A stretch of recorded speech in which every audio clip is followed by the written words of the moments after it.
Hey friends, welcome back to the channel. There is nothing better than gifting food for the holidays. Not only do they make inexpensive gifts, but who doesn't love to get food gifts? Some of my favorite things to give are salsa, flavored popcorns, sweetbreads, and various types of candies, all of which I've made over the years on my channel. But today I'm going to try making biscotti.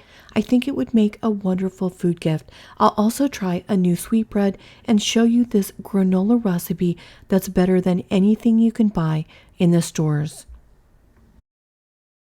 The first thing I want to make is biscotti, and it might be pronounced biscotti in Italian, but I'm just going to say biscotti. Biscotti, it actually means twice baked, and in Italy, I think that they actually refer to this cookie as cantucci. I hear that this recipe is super easy to make.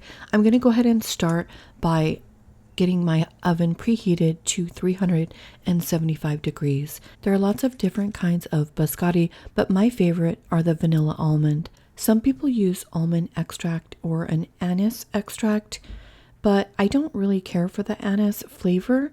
I picked up this almond paste at Trader Joe's because they didn't have any almond extract. I'm going to try to make that work, but almond extract is actually only a few dollars at Walmart, so it might be worth it to pick that up. I got these chocolate chips out just because I might do something like drizzle some over the top when they're finished. Obviously, some people do make some chocolate chip biscotti, but I do recommend the smaller chocolate chips for that. But I don't want chocolate chips in mine. Instead, I just want to have these toasted sliced almonds, and they had the regular almonds and the toasted, but I thought that the toasted would work out better.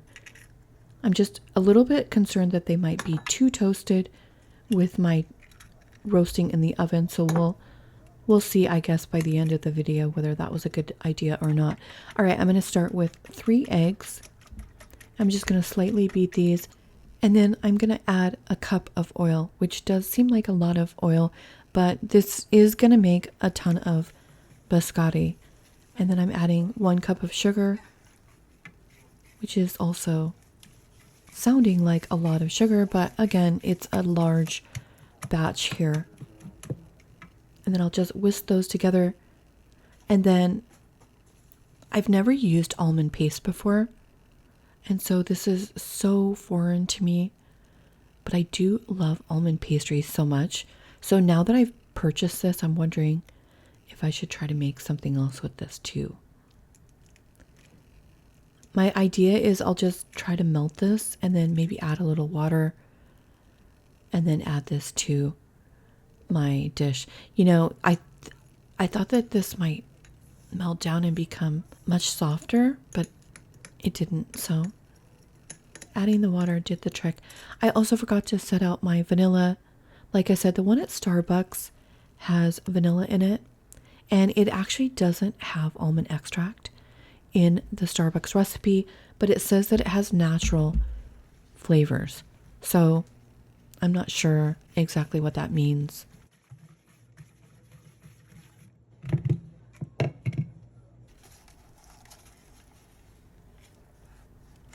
So we're going to add about 3 1/4 cup of flour. And I do plan to do quite a bit of baking this month, so I'm probably going to be using this entire bag of flour. These cooler temps just have me feeling so cozy, and there's nothing more I want to be doing than in here baking and cooking things that taste so good. And I'm certainly not a baker, but I do love to make delicious food for my family. And then I just added 1 tablespoon of baking powder.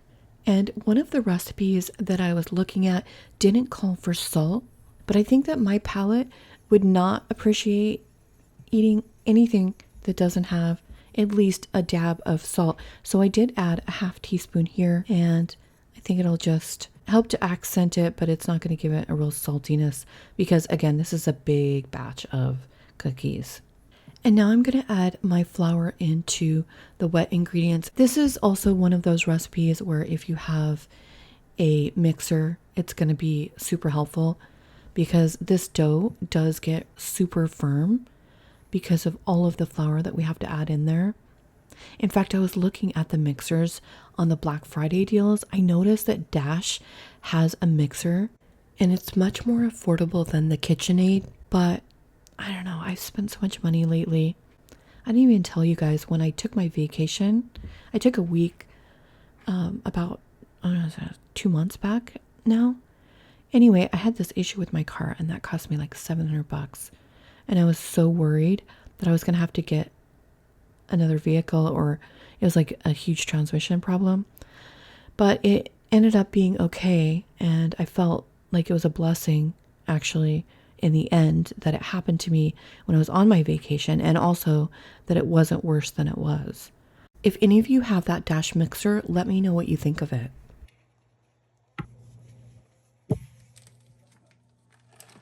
And again, these are the toasted almonds. I think I added about a half of a cup total to this. And I'm going to post this recipe for you in the description area, as well as a link to the original. The only thing that I changed in the recipe was just to add a bit of salt.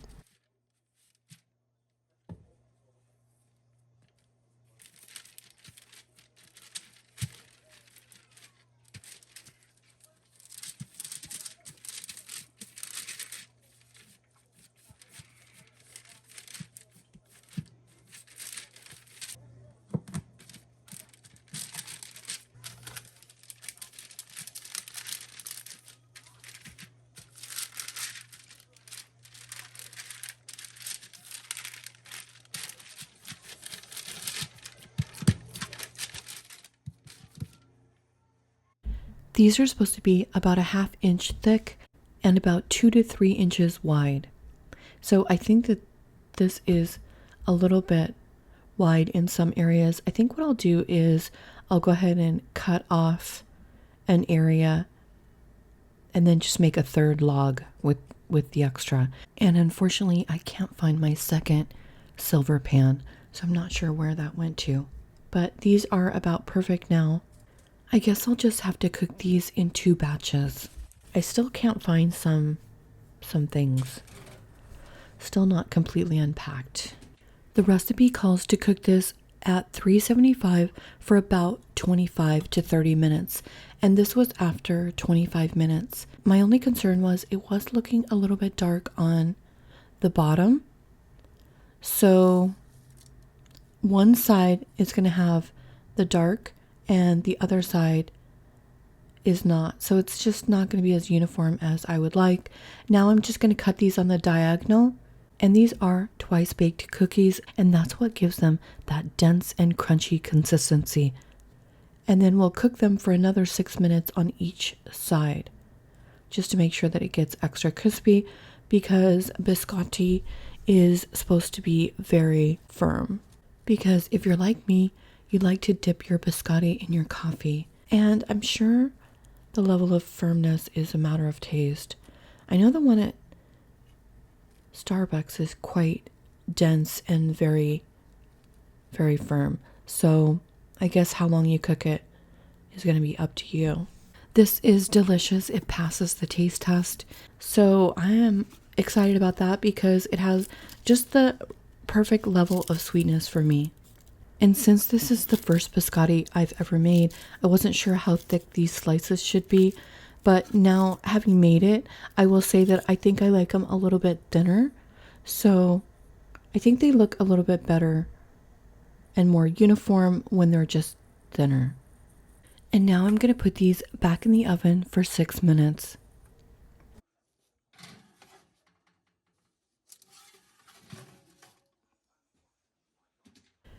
And then here's what they look like after 6 minutes. And you see how one side is browner than the other. I don't like that. So I'm hoping on my next one, I'm gonna maybe cook it on the top shelf and see if it comes out a little bit better. Anyway, I flipped these over, put them back in for another 6 minutes, and here's what they look like when they were finished. And I thought the consistency was perfect. And here's the second loaf, and you can see it didn't brown quite as much. So this one actually ended up turning out perfectly. And again, that's why you like to cook something more than once, especially if you're going to be gifting it, because it's always about learning these things and how to perfect the recipe. There are some things you can make that are better than anything you can buy, and granola is one of them. I first made this 2 years ago on my channel, and I couldn't believe how delicious it was. And I knew when I made it that this would make an excellent homemade Christmas gift, because who doesn't like granola? And it's very affordable to make. In this video, I'll be sharing my favorite granola, but if you want a basic recipe, I'll put a link in the description area to the original video. But for Christmas gifts, I do recommend making what I'm calling a deluxe granola. For this one, we'll be adding in berries, seeds, maple syrup, and olive oil. To start out with, I'm adding 2 cups of regular oatmeal. Your ingredients are of course optional, but I'm using 1/4 cup of pepitas in this one. I buy 1 bag of these every 6 months or so, just because I like to have these on my oatmeal now and then. I'll add 1/4 cup of pecans, but you can use any kind of nut here. I think almonds would be good, walnuts, cashews. I picked up these cranberries at Dollar Tree, and these are some of the most beautiful looking dried cranberries I've had in a long time. I guess it's because I don't usually buy name brand, but these are so plump and full looking. They almost look like small cherries. I love adding sesame seeds to my granola. For me, it's that special ingredient that makes it so irresistible.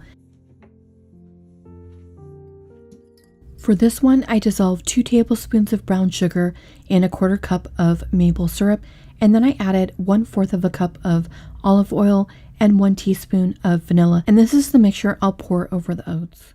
And this recipe makes about a sheet pan of granola.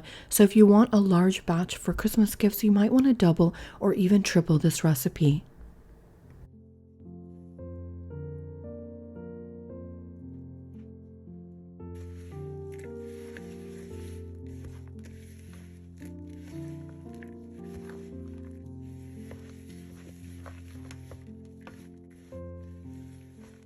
There are so many different ways to make granola and to customize it and make it your own. I love the idea of using dried fruit, or even orange zest would be delicious in here, or you could add in some orange juice to the liquid. That would be delicious.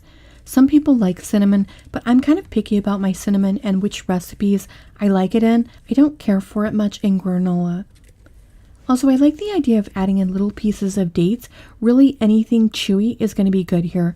So I'm going to bake this at 350 degrees for about 25 minutes, but I'm going to check it at 12 minutes, and then I'm going to stir it to make sure that all of my oats and ingredients are toasted properly. And here's what this one looks like after it was finished baking. You can tell it's nicely toasted. It's important to let it cool properly because it does crisp up after it's finished cooling. And if you want the chunks, you have to let it sit and cool completely.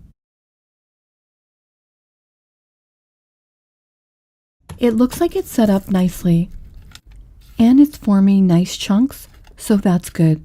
I've read that if you add egg whites to the granola, it makes it super chunky. However, I've been able to get it chunky enough for my liking, just like this, and I don't want it to be all clumpy because when I add it to my yogurt, I like it a little finer.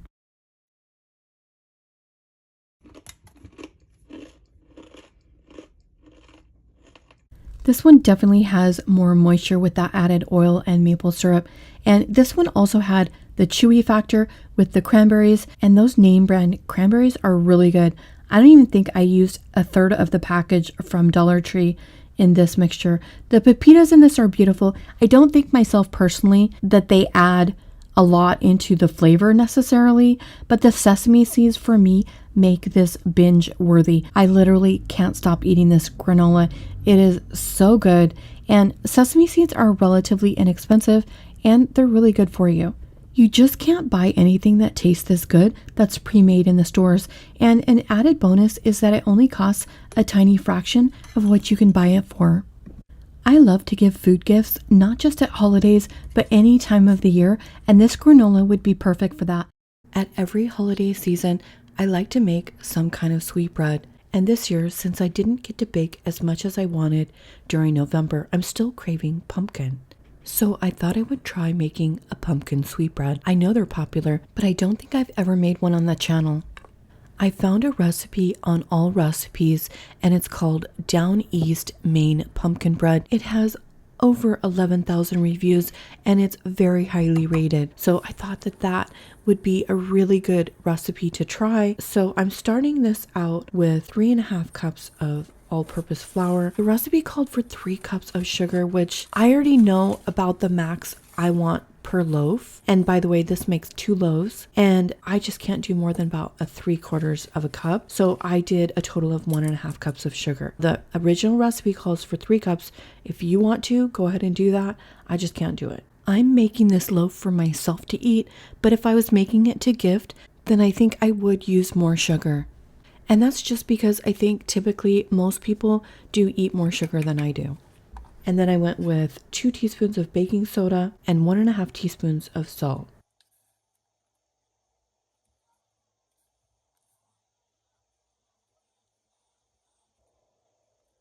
I need to add 1 teaspoon of ground cinnamon, and I know that I shouldn't be trying to do that over the pan. Then 1 teaspoon of ground nutmeg and a 1/2 teaspoon of ground cloves, and cloves do scare me a little bit. They are so intense. And then also I needed some ground ginger, and I couldn't find it, and then I remembered that I did throw it away during my move because I had this big container and it was so old. I mean, it must have been 10 years old, and the top was kind of messed up. So I decided to get some more ginger at the store, but I haven't purchased it yet. And so I found my pumpkin pie spice and I looked at the ingredients, and one of these, well, these both have ginger, but one of these had ginger as the second ingredient. So that told me that it has quite a bit of ginger in there. So I just decided to add some of this, and it would give it a little bit extra cinnamon and then also give it that ginger. And you could just use the pumpkin pie spice because it does have all of the other seasonings in it. But the original recipe called for 1/4 of a teaspoon of ground ginger, so not much anyway.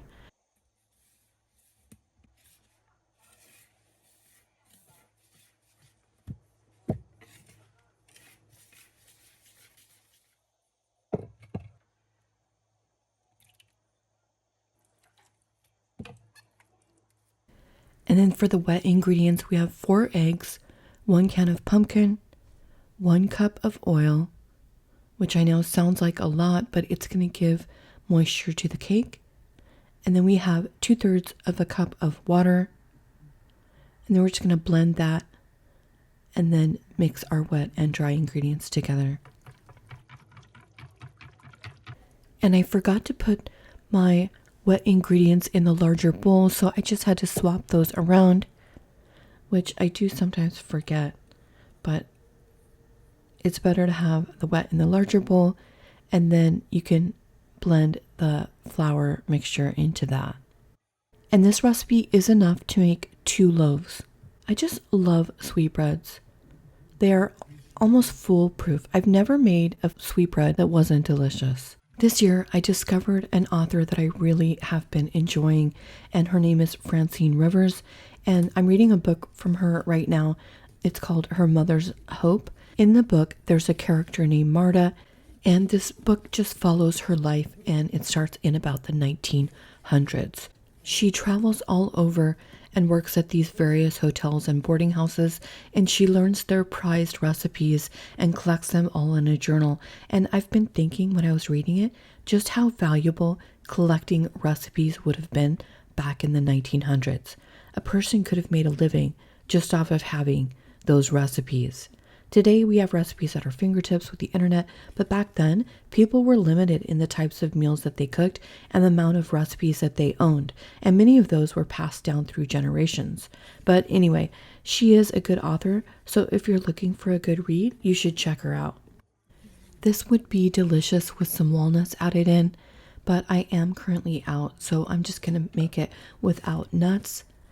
And I've got this parchment paper that I put in the bottom just to keep it from sticking. And then I'm going to add about half of the batter to this. And for some reason, I could only find one of my baking pans. So I thought I would just make some muffins with the rest, and I am going to add in some chocolate chips because that actually sounds really good to me. And I did recently buy these chocolate chips.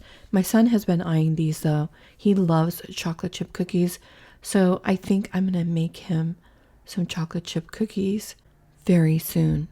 In fact, just gifting chocolate chip cookies is a great idea. There's a guy at work and he makes the best chocolate chip cookies, and we always have a bake sale to raise money, and everyone wants his chocolate chip cookies.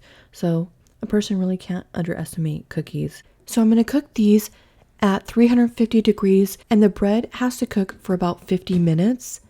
And don't do like I did and plan on cooking them for the same amount of time, because the muffins will cook in about 25 to 30 minutes.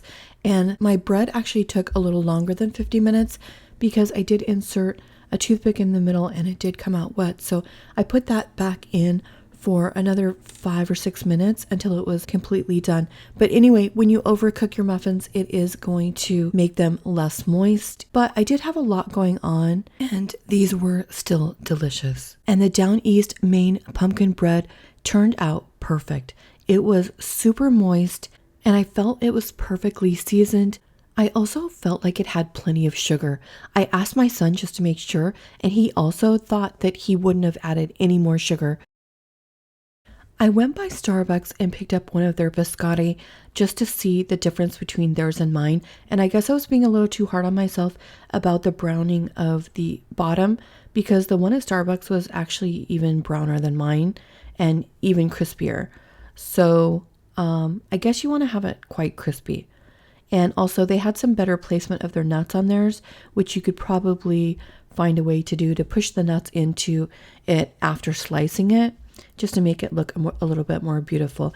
Anyway, I'm really happy with these recipes. I hope you liked them, and I hope you'll consider these recipes when you are gifting for the holiday. I think food gifts make the best gifts.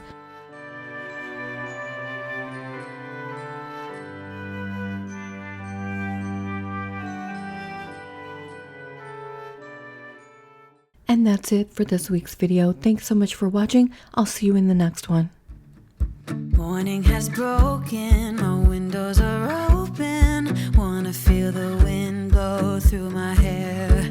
Which way do I follow? What happens tomorrow? I turn to you and hope you can guide the way. Sometimes I give up, just wanna be on my